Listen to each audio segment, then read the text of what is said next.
I'll get you yet, even if it kills me, you hear me? You hear me, H.P. Lovecraft? I had fallen off so many cliffs it was ridiculous. That's what you get for naming a book The Sudden Stop. It was probably good I hadn't had the chance to tell Maine where I was going. I'd have to lose the cops and find my own way to the mine.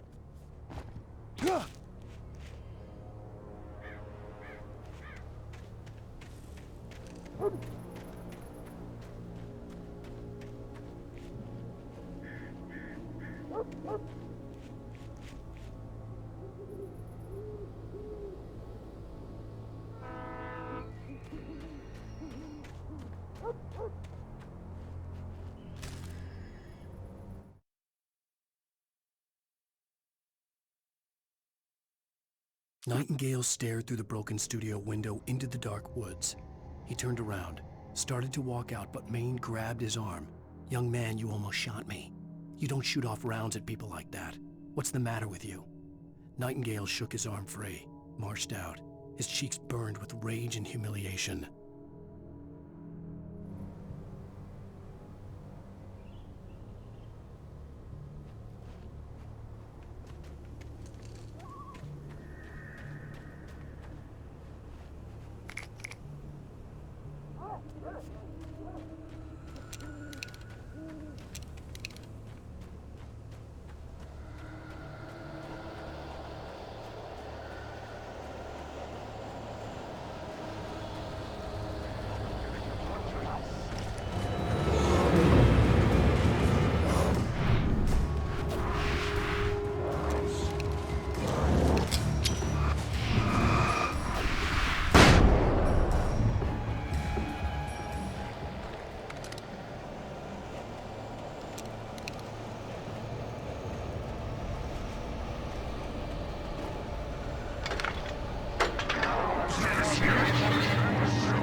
There was no sensible reason for the power company work lights to be here.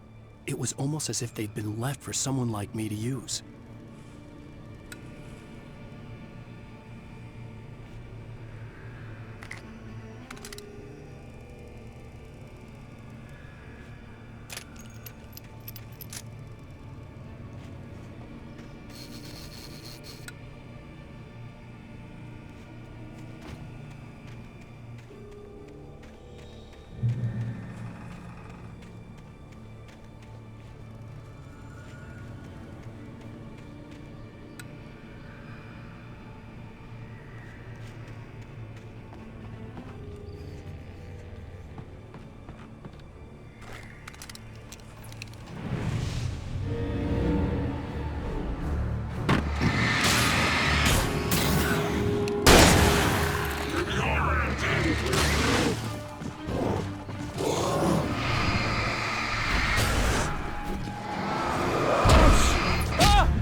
bulldozer's engine roared to life. Mud and rocks flew as it fought for traction.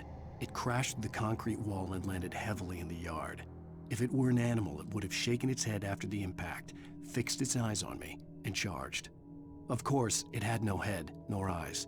Shadows crawled on its form, twisting it into a monster. Then, it came for me.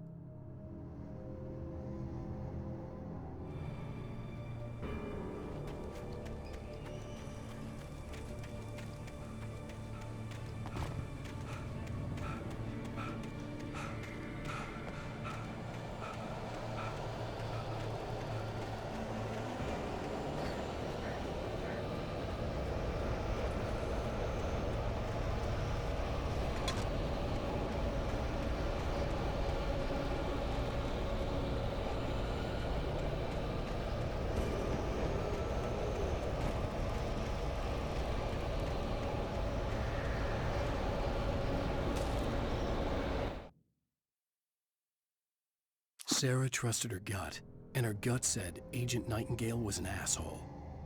He felt wrong, and it wasn't just the smell of stale booze.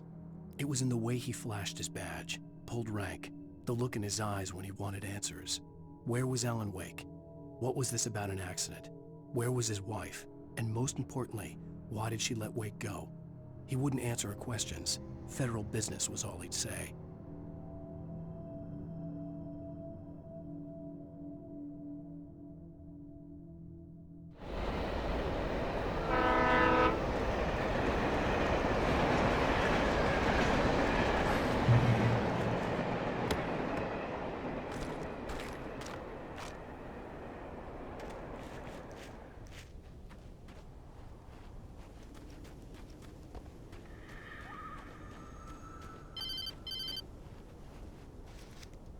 Hello? The most stubborn man I've ever met. Alice? Alice? Alan. Alan. I'm so afraid. Keeps me in the dark. Please help me. I look at you, Alan, and it's not you. Something else. Looking out from behind your eyes. Alice, I'm here. I'm so alone here. It's all gonna go to hell. You need to be careful. Cooperate. The connection had been terrible, but that wasn't the only thing that hadn't been right with the call. She sounded wrong somehow, but she had called me.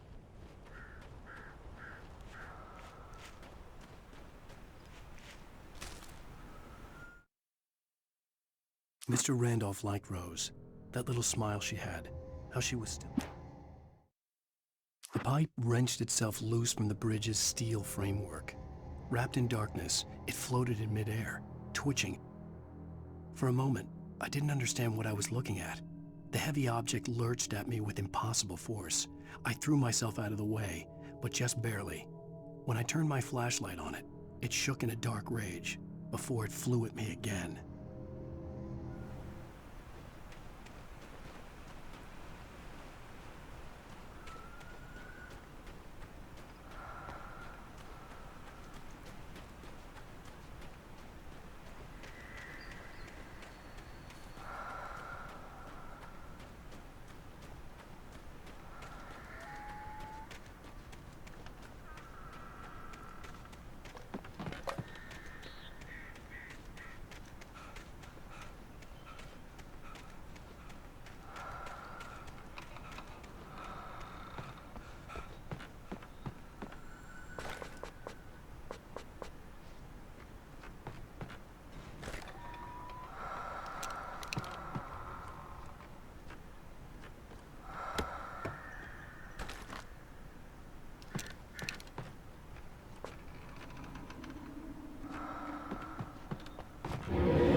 could see a railway bridge up ahead and a warehouse of some sort on the opposite shore.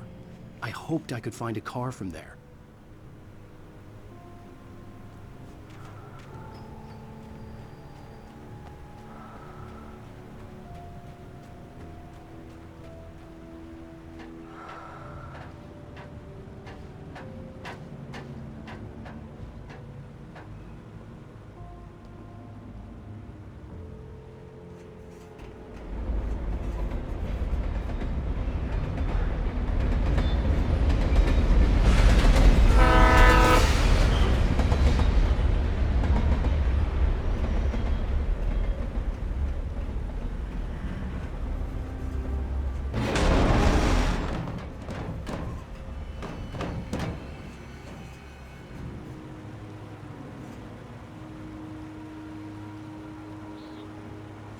The darkness that was pursuing me was growing stronger, and it was taking over everything in its path.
I slammed the door shut right in his smug face.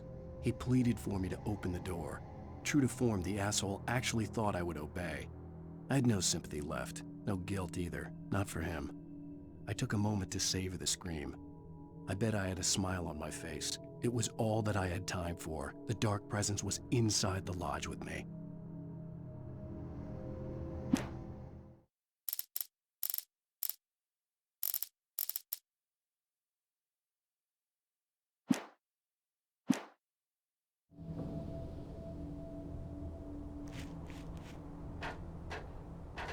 As a teenager, just starting to get interested in writing, Stephen King had been a source of inspiration to me. I thought about all the inanimate objects that had come to life in his books. No one is safe in a good horror story. Certainly not the protagonist. That's what makes them fun. This was anything but. The darkness could possess anything, and it was getting closer.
Did you call 911?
We take the facts of our existence for granted, unaware that they are merely a thin veneer of desperate self-delusion, covering a vast cosmos of madness and horror.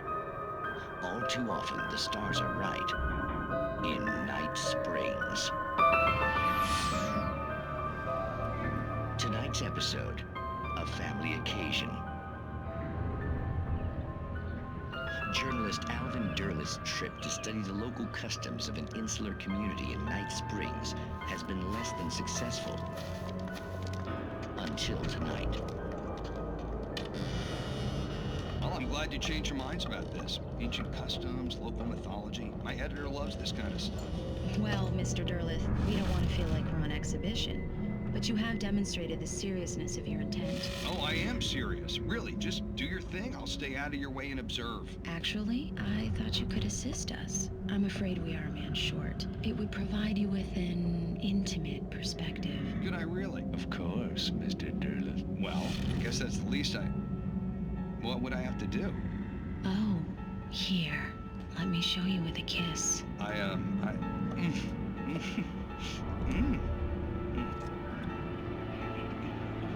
What did you...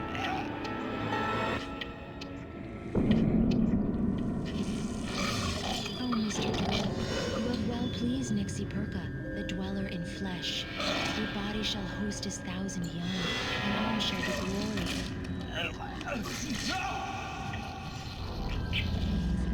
Shh, darling, be calm. Shh.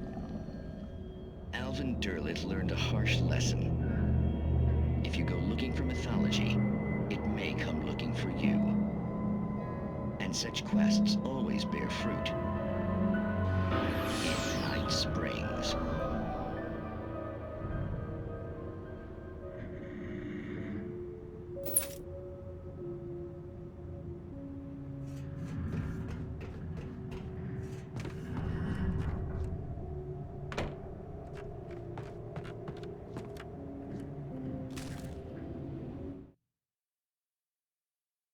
The darkness surged towards me, sucking everything loose from the ground into its depths, tugging at my clothes. I saw the flare the kidnapper had dropped and threw myself towards it just as I felt my feet leave the ground.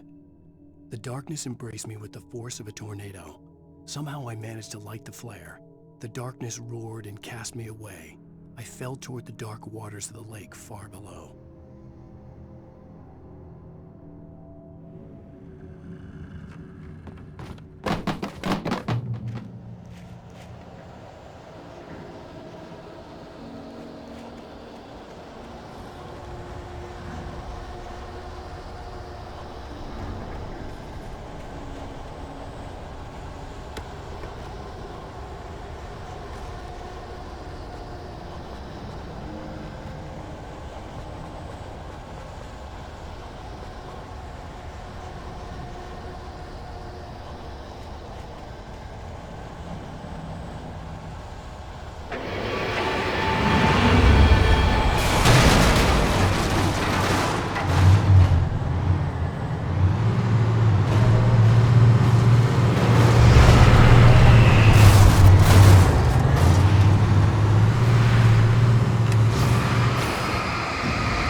I had never been this glad to see the sunrise. I had a couple of hours to get to the coal mine.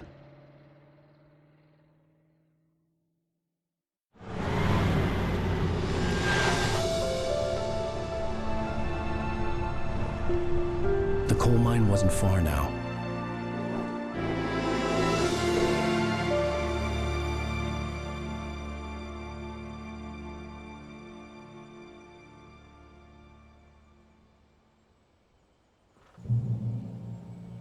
Today, I would meet the kidnapper, and he would give me Alice. I wouldn't give him any other choice. A drowning man will clutch at a straw.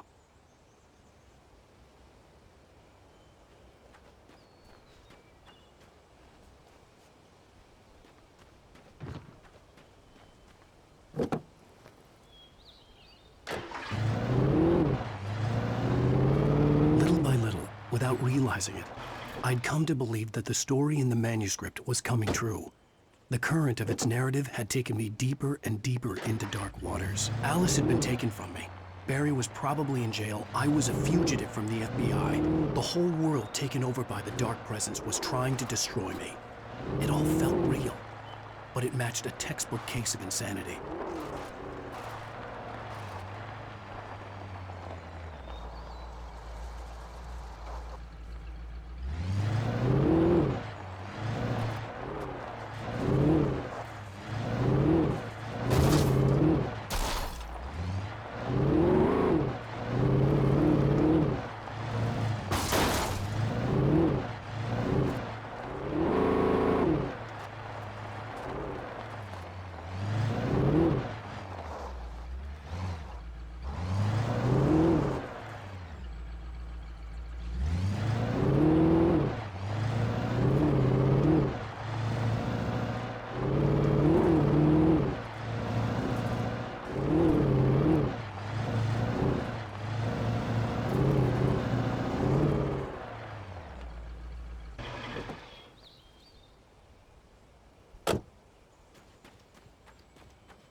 This is Pat Main, and you're listening to KBF-FM. Folks, I want to apologize for kind of abandoning you to that looping music track last night, but I was detained.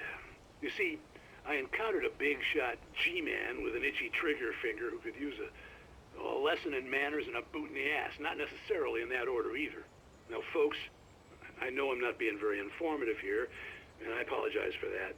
I really should just keep quiet, but I'm just so peeved right now, because some people just shouldn't be carrying badges.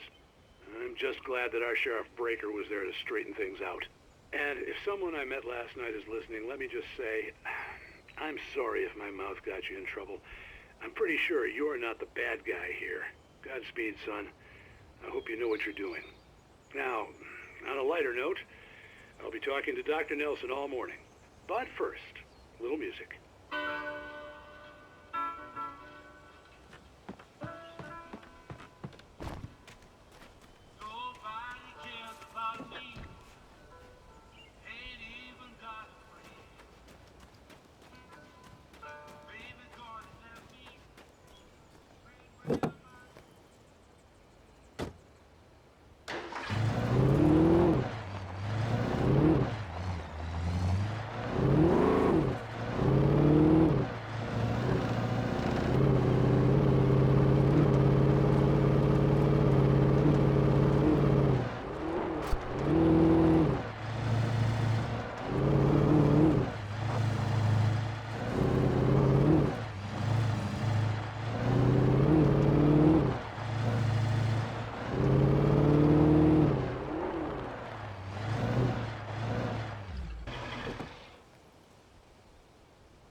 Welcome back to KBF-FM.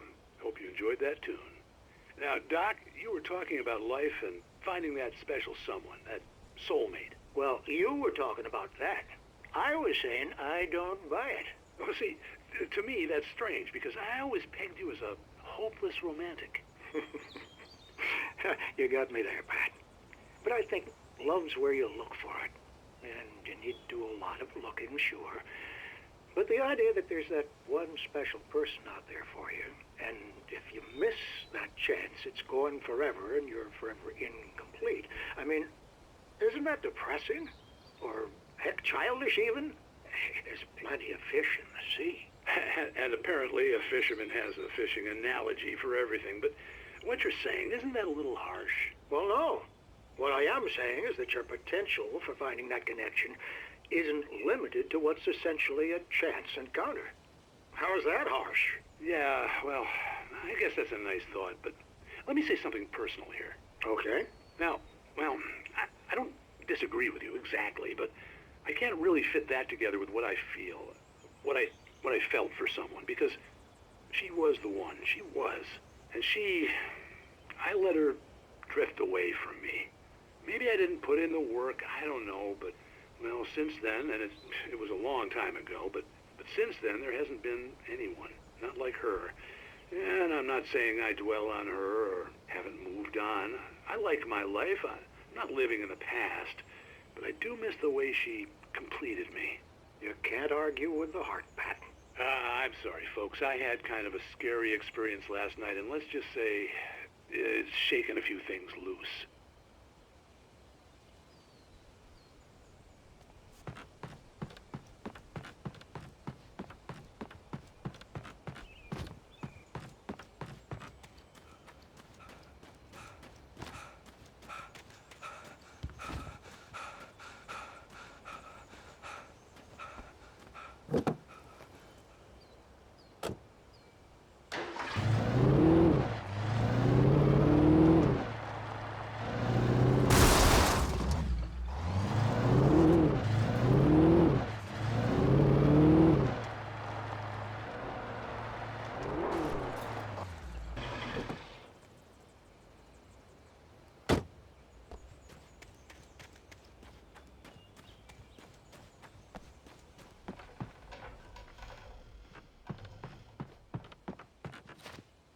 I was early.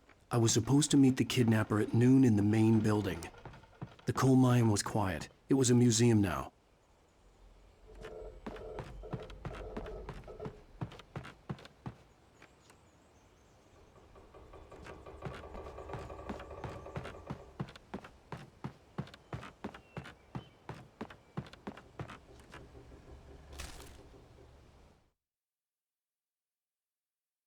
For Mott, spying on the writer on the ferry had been a disappointment. His boss had made Wake out to be something special, but Mott hadn't been impressed. He'd gotten a good long look at the wife, though, and he liked what he saw. Mott had fantasized about goading Wake into a fight, but it hadn't happened. Still, he'd get his chance to see if the writer had anything in him. He'd been promised as much.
With Nightingale gone and the night wind blowing in through the broken studio window, Maine stared at Sarah.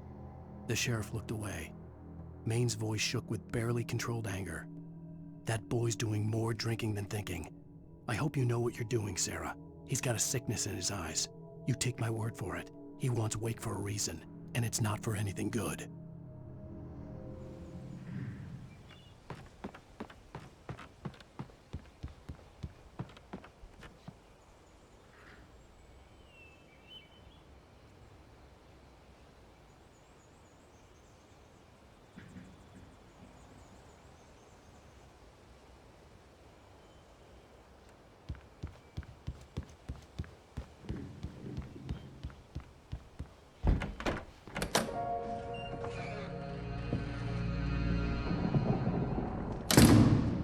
I didn't want to go outside. Cops had to be looking for me. The noon sun turned the place into a sauna. The day dragged on. Different scenarios ran through my mind. Ways of how I'd torture the kidnapper to get Alice back. Or the different horrible things he could have done to her. I imagined her dead. I had no way of knowing she was still alive. It was killing me. I was running on blind hope. It was all a waste of time. The bastard never showed up.